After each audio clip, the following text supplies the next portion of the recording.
What is the difference between love, emotion and attachment, and how to distinguish between them?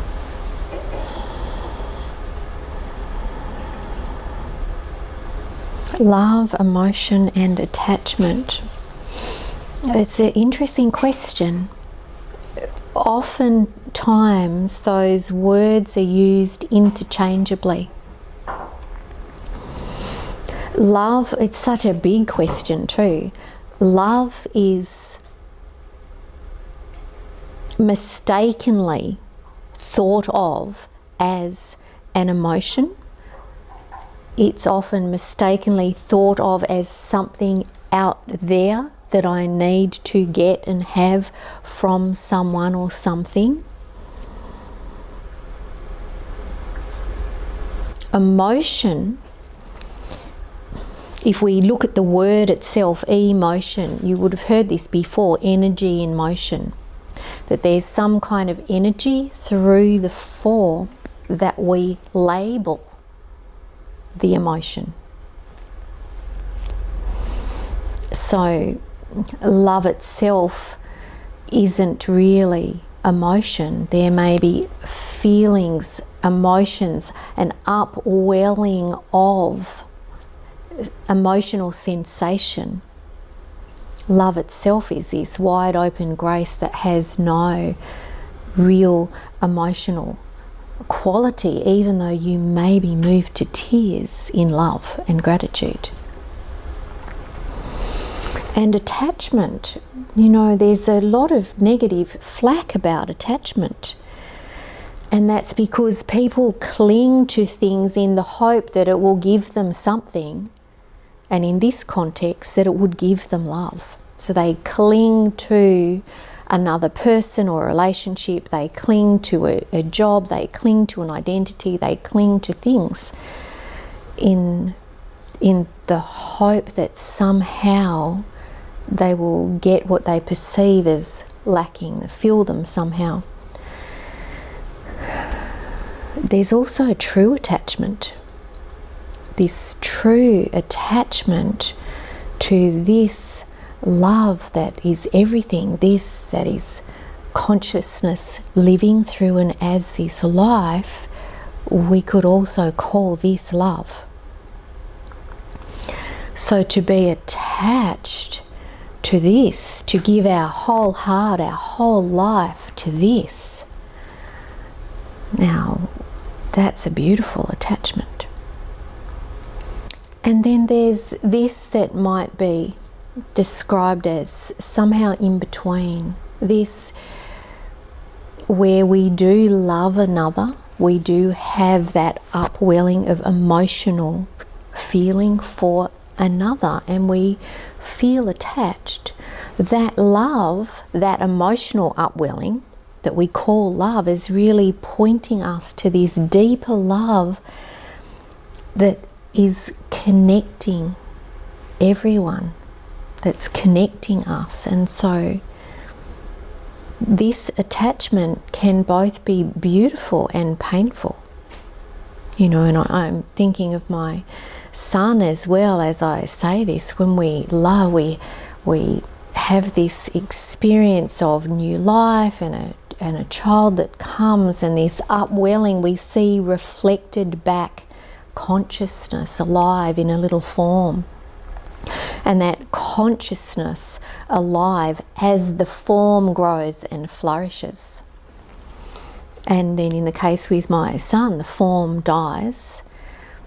And so we can be attached in a beautiful way to the love that flows through and as this connection.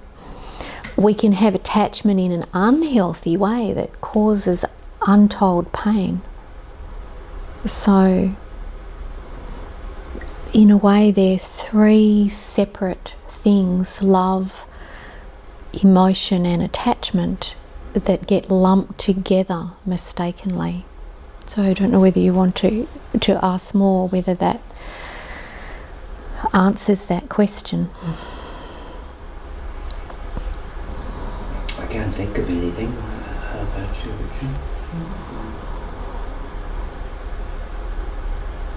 You know, because we could just investigate this really for ourselves. What is it that we call love? Oh, most people call love this feeling state that arises when I give you and you give me, and we have this kind of arrangement and we call it love. But really, that whole thing appears in love.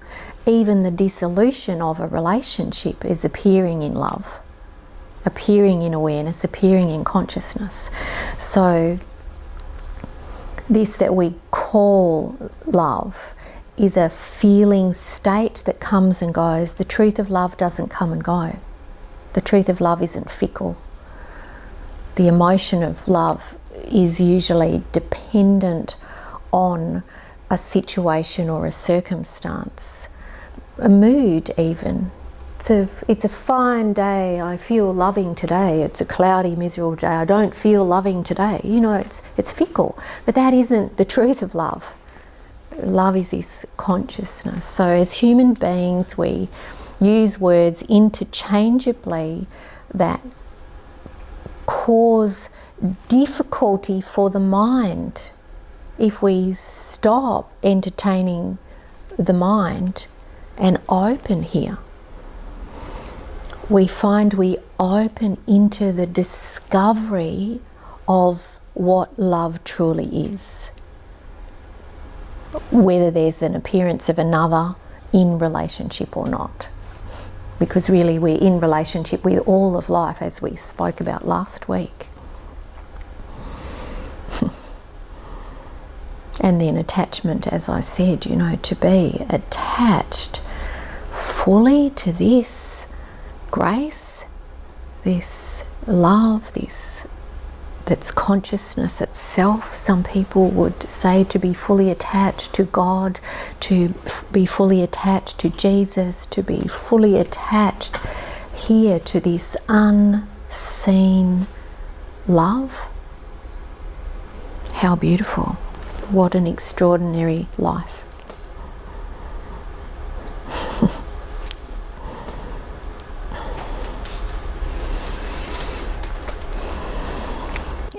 Anything to add or ask about that?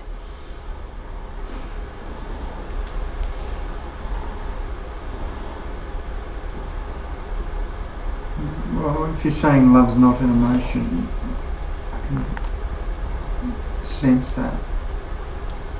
So what are people feeling when they feel like they love someone else? Yeah, that's a really useful question, isn't it? What are people feeling when that arises and they're thinking they're feeling love, or they're feeling love? So there's chemical and hormonal impulses that are occurring in the physical form. Even when I spoke about the new baby, and as you know, we have the beautiful new little baby in our family, and this that arises, there's this hormonal, instinctual, chemical, survival, healthy attachment that arises as a response. And we call it love, and we do use those words. Of course, we love this little child. We love each other deeply. And yet this that's being spoken of when two people meet and they call it, oh, I've fallen in love, usually it's lust, usually it's sexuality, usually it's passion, usually it's hormones. It's driven by this unconscious survival to connect, to procreate, to cohabitate, on that level. There's always the possibility that any relationship can point us to the truth of love if we're willing to be opened to it. Many relationships stay in what they call love, which is this more lustful or secure. It might not even be lustful, but a secure arrangement has people feel safe. So, you know, they call this love. Now, it's not that it's wrong. It's part of the human makeup. It's part of all kinds of species. They come together to procreate. They come together to survive. They come together to live in community. But when we speak of the truth of love, that's quite different to love as consciousness that's living everything, that's living us, that's the truth of us. And then when we're willing to be still, we get to see these survival drives, we get to see the energy of the hormones and the chemical responses that attract or repel. But the truth of love isn't changed or altered or tainted, because when that drops away, that safety in relationship or that lust in relationship, oftentimes people say, I've fallen out of love. But they haven't actually experienced the truth of love. You cannot fall out of love with love.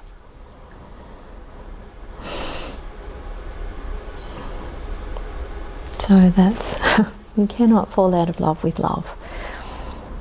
But, you know, with a human being,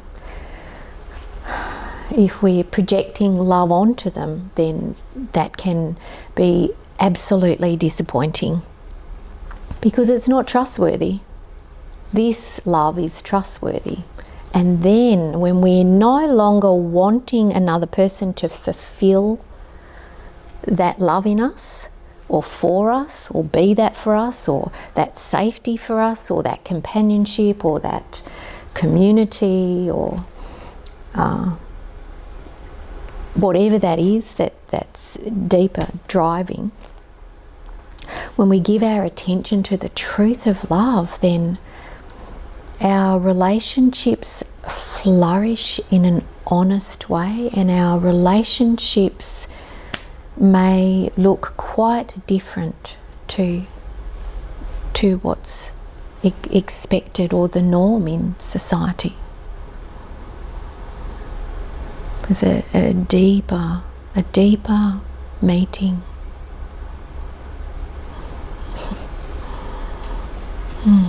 Yeah, it's such a beautiful, important part of that question. And maybe confronting, if people are listening into this, maybe confronting, because it has us really look at if we're willing in relationship with this person that I'm in relationship with, what is this that I'm calling love? Am I willing to really see, it's sexual attraction, it's lust, it's hormonal, it's desire for children, it's the need for safety. Wow. Then what is love with all that going on? And so to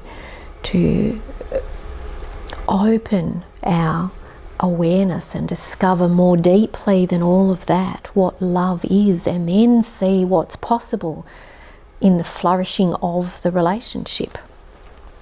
So it can be confronting and an incredible potential for the truth of love. And thank you.